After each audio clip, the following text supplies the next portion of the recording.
আমি কথা দিয়ে যাচ্ছি কেন্দ্রের অপদার্থ ভীতু সরকার অবশ্যই আইনকে বাতিল করতে বাধ্য হবে হবে হবে চ্যালেঞ্জ দিয়ে যাচ্ছি হবে।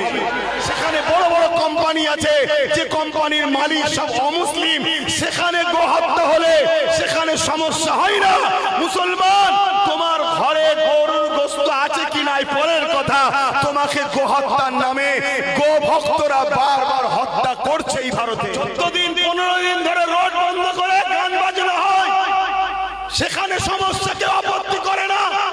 আপনার 5 মিনিটের আজানের বিরুদ্ধে অনেক বড় বড় সেলিব্রিটিরা নানা রকম বিবৃতি দেয় না।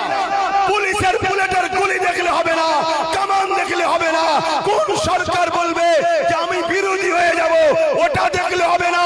তোমাকে দেখতে হবে তোমার সৃষ্টিকর্তা যাতে রাজি, তোমাকে সেই পথে চললেও হবে, পুলিশের লাঠি চললেও হবে, গুলি চললেও হবে, বোম চললেও হবে। একদিনই আন্দোলন যদি আমরা বন্ধ করব না, চালিয়ে যাব, তাতে আমাদেরকে রাস্তায় খেতে হবে, রাস্তায় ঘুমোতে হবে, রাস্তায় বসে থাকতে হবে।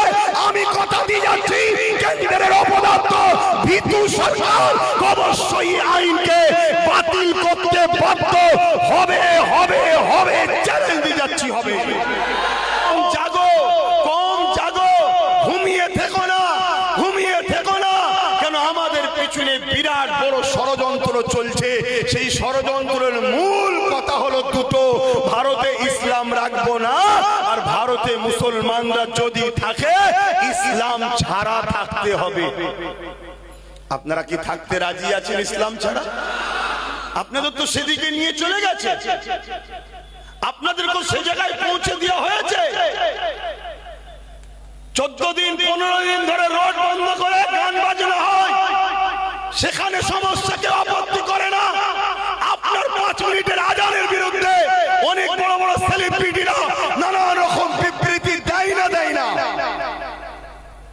আপনি তো সেদিকে চলে গেছে। সব থেকে বেশি গরুর গোশত এই ভারতবর্ষ থেকে বিদেশে সাপ্লাই হচ্ছে, সেখানে বড় বড় কোম্পানি আছে যে কোম্পানির মালিক সব অমুসলিম, সেখানে গোহত্যা হলে সেখানে সমস্যা হয় না। মুসলমান তোমার ঘরে গরুর গোশত আছে কি নাই পরের কথা, তোমাকে গোহত্যার নামে গো ভক্তরা বারবার হত্যা করছে এই ভারতে। তুমি কি বুঝতে পারছো না? আজকে তুমি চতুর্দিকে তাকিয়ে দেখো,